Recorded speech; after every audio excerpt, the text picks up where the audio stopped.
Ready to go with their next drive, and at the line, the Cardinal offense. And following the interception put together on this drive. I can hear my old college coach right now. He always used to tell us before every game, the team making the fewest mistakes will win. What they're hoping is that last mistake is their only one of the game. Coaches, that's all they talk about, turnovers, right? Minimizing those and maximizing opportunities. Yeah, he's going to be out of bounds, but not before he takes it inside the 40. Back-to-back good plays have him on the move on first down.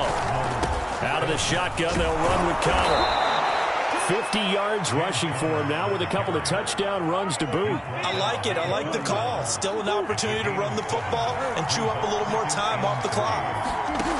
Back to throw. Toward the sideline, and look at that catch. Dragging the toes, and that's going to be a first down. Well done. Tell you what, he's been able to put the ball in some tight spots all game long. That throw, no different. Yeah, a lot of people would call it a gutsy type of a throw. I think he looks at it as, I can do it, so it's not that big of a deal to me, and I'm going to keep firing. They'll say no gain on the play, and it'll be 2nd and goal. He'll look to throw. Dancing to his left. Sideline throw, it's complete. And a nice job there of keeping the toes in bounds. Now the Seahawks going to use the first of their timeouts. It's just their first. They've got 2 more to use here in the final stages. A lot of tired bodies on that field, but this is a big play, 3rd and goal.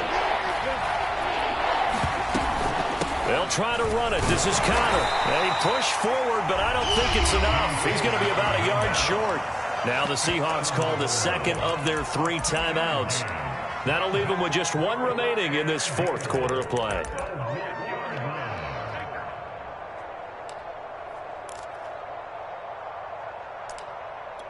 So on 4th down, out trots the kicker in a big spot here.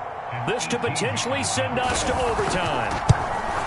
And Prater's kick is on the money. It's good. And that will tie this game here in the final minute of play.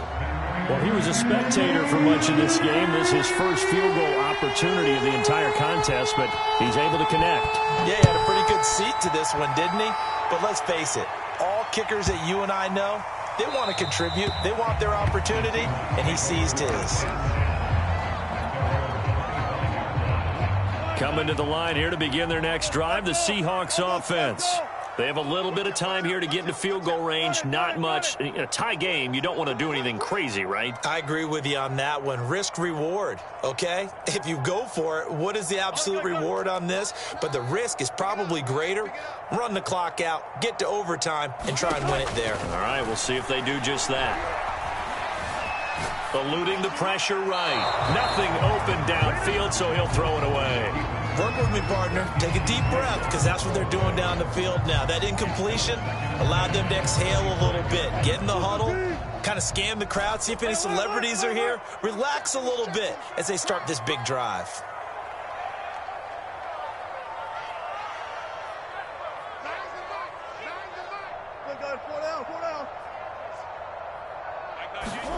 Here's Wilson.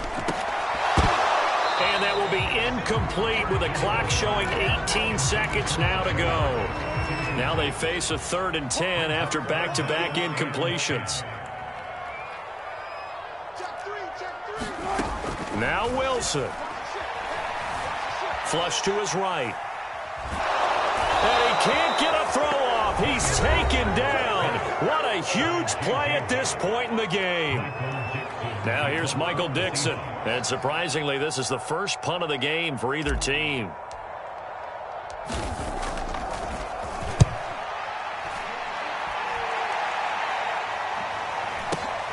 Kirk now, the return man. A nice run back there off the good punt. It's a 16-yard return. And there'll be time for maybe one final play before we hit triple zeros.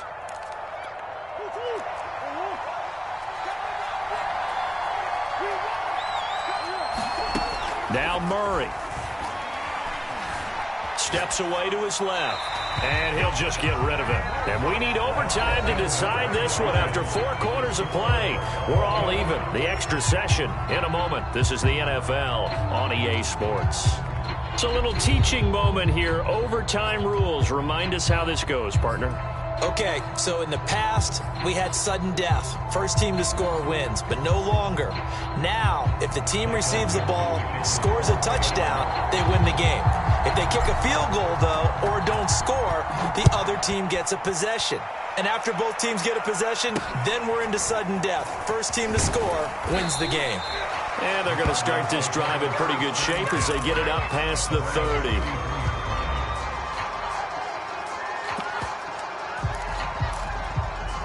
Ready to go with their next drive, and at the line, the Cardinal offense.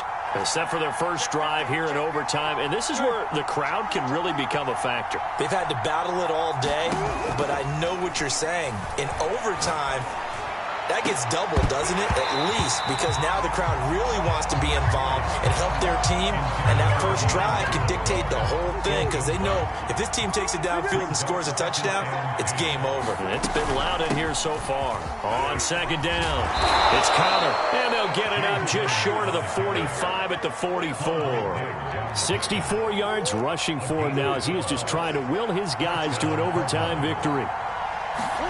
On 1st and 10, here's Murray. And Murray with a smart move there at the end of the play. Picks up the first down and then slides to the ground. So from Seahawk territory now, it's 1st and 10 at the 43. Murray going to throw. Oh, and it's intercepted. Picked up by Trey Brown. And the Seahawks are going to have it with a chance to win the game here in overtime. A costly mistake here in OT. And you know what they say when you throw an interception like that in overtime? You don't usually get a chance to throw a second one. I mean, I'm not sure the analytics on it. Let's ask Marvin, our statistician, to ring that down for us. That's typically how coaches and teams feel about it. If you throw one, you likely cost yourself the game. Here's a run on first down that doesn't accomplish anything. In fact, he's going to be tackled behind the line for a loss of 1. But they're certainly not neglecting their run duties as well as they ate up the blockers in front and allowed the secondary to get home. A loss of a yard there to start out. That leads to a 2nd and 11. They stay on the ground. Again, it's Carson. And he'll work it across midfield inside the 45. When he runs, he seems to do a nice job of knowing when to be patient and find the hole, and then when the hole is there, he goes quickly. You're exactly right. He knows how to just take off, but you know what else? It brings a little thump with him, doesn't he? He does. He packs the boom at the end of the run and finishes it going forward. That's what you want to see out of your backs.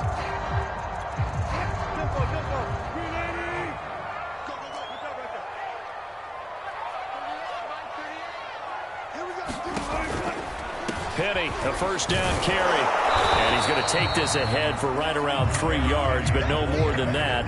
2nd down.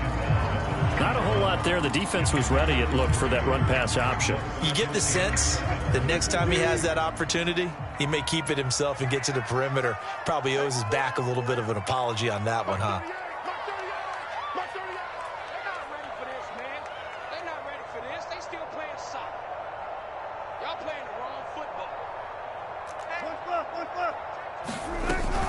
Again, it's Penny. And he's going to be stopped up just short of the first down at the Cardinals' 36. Call it a gain of 5 there on the run, but they'll remain a yard or 2 short here with 3rd down coming up.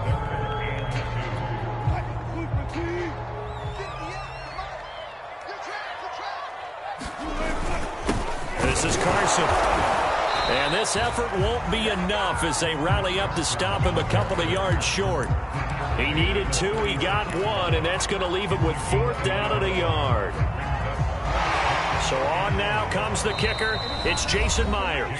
And now the Cardinals going to use another timeout. They'll be down to just 1 remaining as we step aside here in overtime. Now whistles come in. We're going to get a timeout here by the offense. They'll be left with just 1 remaining here in OT.